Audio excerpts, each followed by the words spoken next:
Барлықтарыңызға сәлем. Біз сіздермен бүгін модельдермен жұмыс жасауды жалғастырамыз, және де біз фронтендқа аздап фронтендпен жұмыс жасауды бастаймыз. Енді бізде алдыңғы сабақтан моделькамыз бар. Базада осы екі постымыз сақталды. Оларда title, описание, description, автор и критикат деген осы пойларымыз бар. Олардың бәрін құрастырдық. Енді біздің мақсатымыз осы страницаға өткен кезде, главный страницаға өткен кезде, осы біздің базадағы посттарды алып осы жерге распечатать ету қажетпіз. Ол үшін біз бірінші осы URLs-тан бастаймыз. URLs-тан, URLs-тан. Айтамыз, егер бізде главный страницаға өтетін болсақ, постты алып тастаймын. Егер біз главный простой слэш деген өтетін болсақ, онда index деген метод жұмыс жасайды дейміз. View use index, сохранить етем, қазір апнойт етем, менде hello болып шығып тұр. Окей, енді мен айтам, что егер менде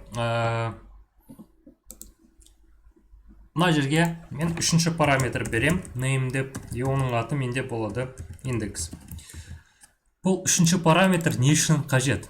Үшінші параметр ол бізге қандай да бір страницадан, бізде егер де бірде бұл мүмкін news слэш там алматы деген бір жаңалық бар да, соны оқып отырып, егер біз осы главный страницаға өту үшін бізде кнопка болады дейді да, главный страница home ба или main ба, индекс ба, сондай бір кнопка болады, басқан кезде соған автоматты түрде өту керек болады. И сол үшін осы өту үшін артқа қарай біз осы name'ді көрсетеміз, индекс деп. То есть бұл наименованный маршрут деп есеп аталады. То есть маршрутта ат қоямыз, чтобы біз осы маршрутқа, главный слэшқа оңай өту үшін, өте ыңғайлы керек зат. То есть қазірден бастап осылай жазуды үйрену керекпіз. Енді біз рендерді HTTP response-та алып тастаймын. Біздің мақсатымыз return HTTP response емес, render деген функцияны қолдану керекпіз. HTTP response-ты қолданбайды. Қолданады, бірақ редко, егер бізге какой белгілі бір ответпен және де статусты қайтару үшін болған кезде, IP-мен жұмыс жасаған кезде. Ал бізде қазір онда ешқандай не қажеті жоқ, сондықтан біз рендер қолданамыз.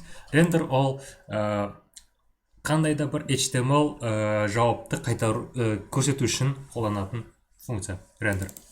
Және де ол бірінші аргумент ретінде request-ті қабылдайды. Екінші ол template name, ол шаблонның аты болады.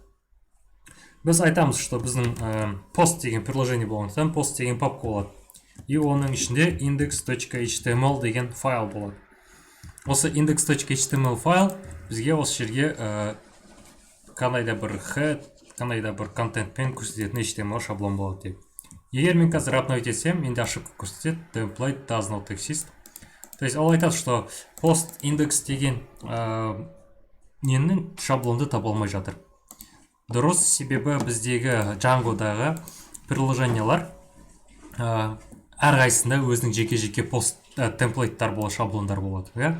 Осы постта өзінің жеке шаблоны болады. ВКонтакте жасайтын болсаңыз, ВК пост өзінің темплейт болады. Фейсбуктың өзінің болады деген сияқты. И олар в конце барлығы жиналған кезде осы бір главный темплейт деген папка болады, соның ішінде барлық шаблондар жиналады. И сондықтан соны көрсету керек. То есть осы посттың ішіне біз templates деген файл папканы құрастырамыз. Templates. И егер де бізде осы файлдың барлығы біріккен кезде, егер осы постта өзінің индексі бар, Facebook'та өзінің индексі бар, ВК'да өзінің индексі бар делік. И олар бәрі біріккен кезде бір-бірлерін кедергі болмау үшін, конфликт болмау үшін обычно документация айтылады, чтобы осы templates деген папканың ішіне тағы да папка құрастырыңдар, и және де оның атын осы приложениенің атымен сәйкес қойыңыздар дейді. Пост болса пост, Gmail болса Gmail, Facebook болса Facebook деген сияқты. И енді осы папканың ішіне біз уже осы шаблондарымызды құрастыра алармыз. То есть index.html. Вот, қазір енді мен осы страницаны апнойт ететін болсам, так, серверді перезапускать етейік. Апнойт ететін болсам, менде пустой страница пайда болды. Ол деген сөз, ол URL-ға бірінші осы блокқа өтті URLs. оның ішіне пустой нені көрген кезде осы post URL-ды қостық. То есть мына post URL-ды. Бұның ішінде осы URL-дардың ішінен пустойды іздейді, табады да, және ол views контроллердің индекс методы жабысқа жетеді.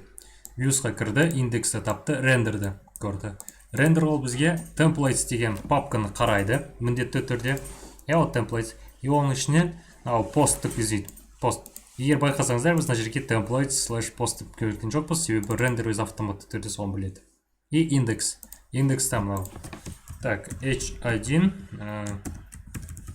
hello дейтін болсақ, біз ана жерде hello деген пайда болады. Осылайша. Ал енді біз бұл жерге HTML-ды құрастырайық.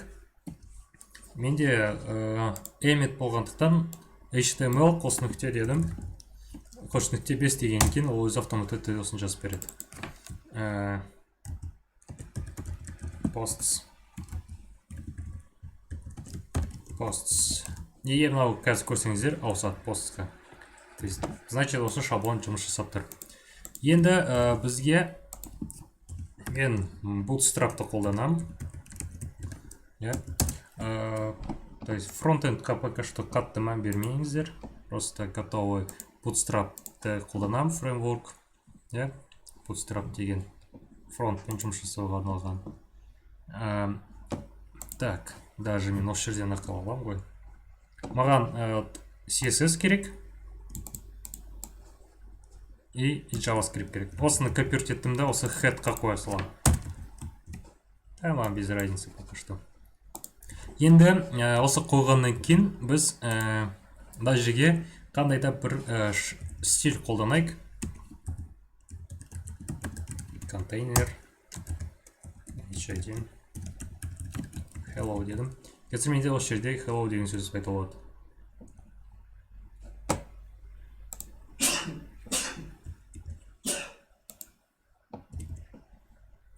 Так.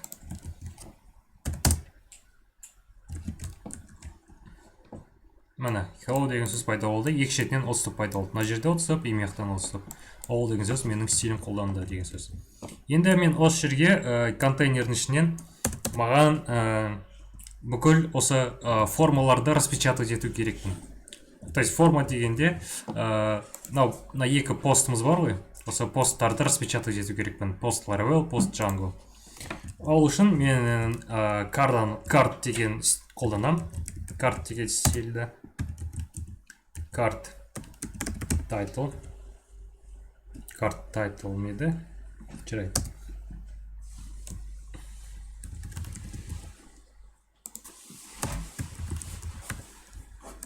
Card body. Бұл жерде менде сам текст. Қандай да бір текст пайда болу керек. Обновить етсем, мына мендегі осы стиль пайда болды. То есть андай төрт коробканың ішінде, ну, как бы коробканың ішінде осы біздің постымыз болады. Title емес. Header один, кажется. Вот header екен. Окей, енді мен мына жерден margin топ 2 берейін. Үстіден отступ керек маған. Так, 2 де аз болады. 5 деп берейік.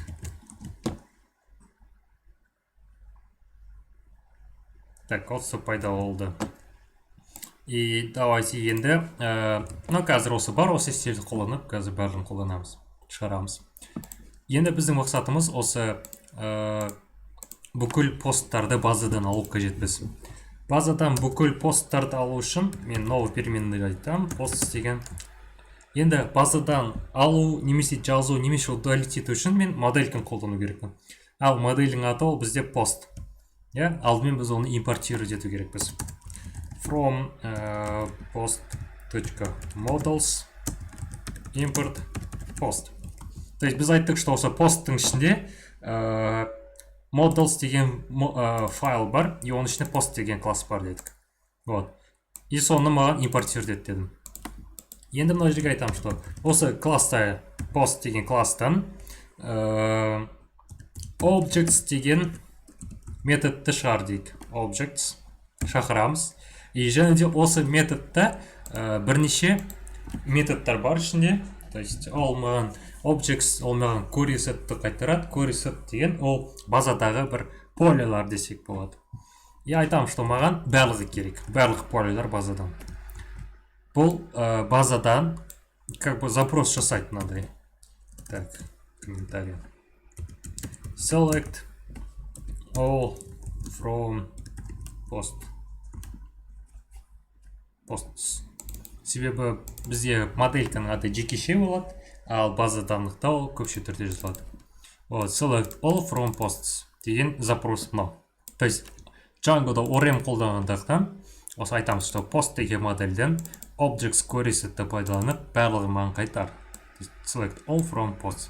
Енді осы постны маған фронтендқа жіберу үшін рендерға мен үшінші аргумент ретінде контекстті беру керекпін. То есть контекст деген ол менде осы фронтендқа жіберетін данныйлар. И және де оның типі контекст равно контекст дей салам. Және де оның типі получается ол менде словарь болу керек. Словарь деген екі фигурный скобканың ішінде болады. Posts.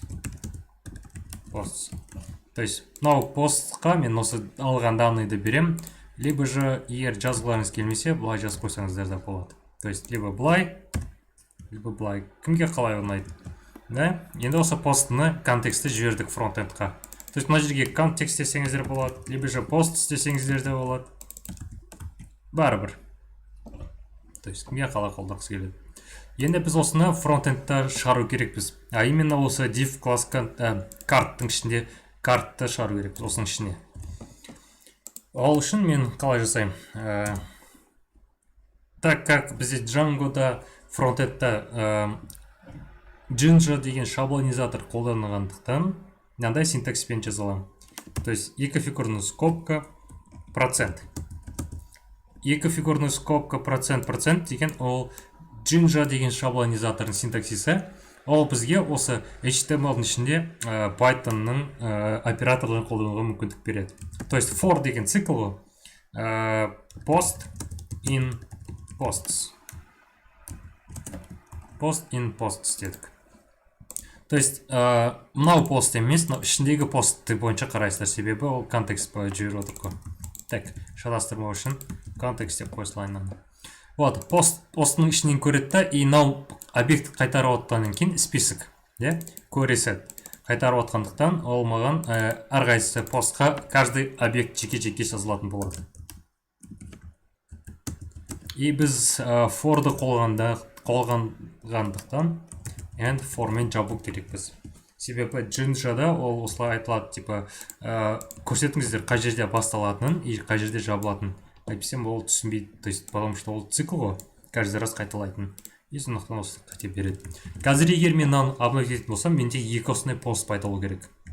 Себебі менде база данлықта екі не бар, екі поля бар. То есть Laravel и Django. Сондықтан маған екеуі қайтару керек. Так, не үшін бұлай ұзағынан ойланып отыр.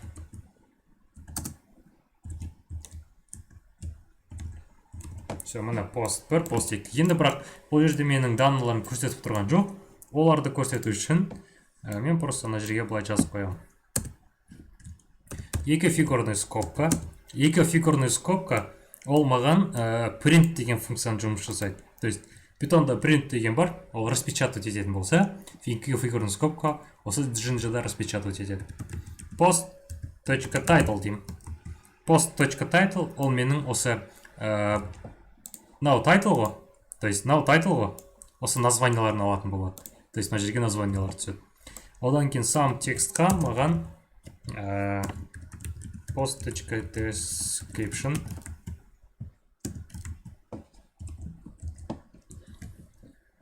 Мына менде Django Python framework, Laravel PHP framework. Осы мына нелерді алып көрсетті маған. Ал енді одан бөлек менде еще тағы да авторы бар и қашан оны жасады, created бар. Олардың барлығын құрастырып жазып қоя салайық мына жерге.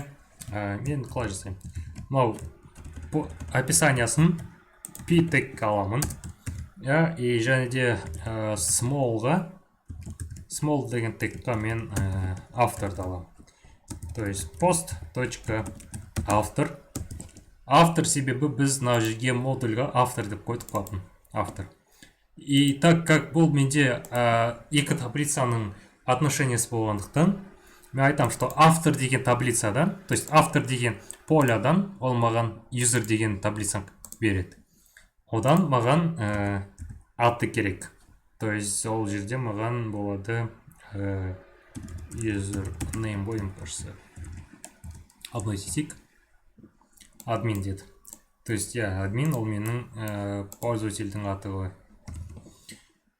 Енді келесі тағы да бір small tag'тың ішіне мен датаны шығару керекпін. Post.created add. То есть мына уақытта ол құрастырды. 8 октябрь 20.9.42 деген уақытта шығарып беріп маған. Вот. Ал енді аздап стильдармен жұмыс жасап жіберейін қазір. Так. Row деген ол сетка. То есть сетка құрастырамын. Және де контейнердің ішінде менде болады фордың ішінде тұра берсін. .call lg 13.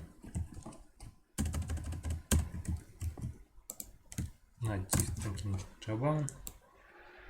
Так, пропелдерді қойып жіберейік. Болды. Енді қарайтын болсаңыздар, қазір екеуі бір-бірінің несінде тұрады.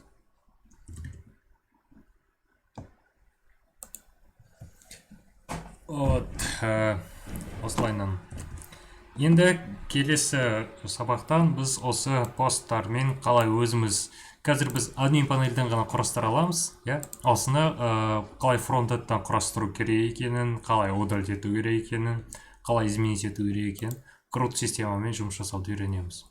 То есть получается CRUD система, CRUD, то есть ол CRUD расшифруется как create, read, update, delete дегенді осы мағынаны білдіреді. То есть создание, оқу, удалить ету, және де обновить ету. Так, мен құрастырдым. Мына жерде обновить етсем. Астында пайда болды. Ой, мөлдір біздің CRUD'ымыз. Вот. Назарларыңызға рахмет. Сау болыңыздар.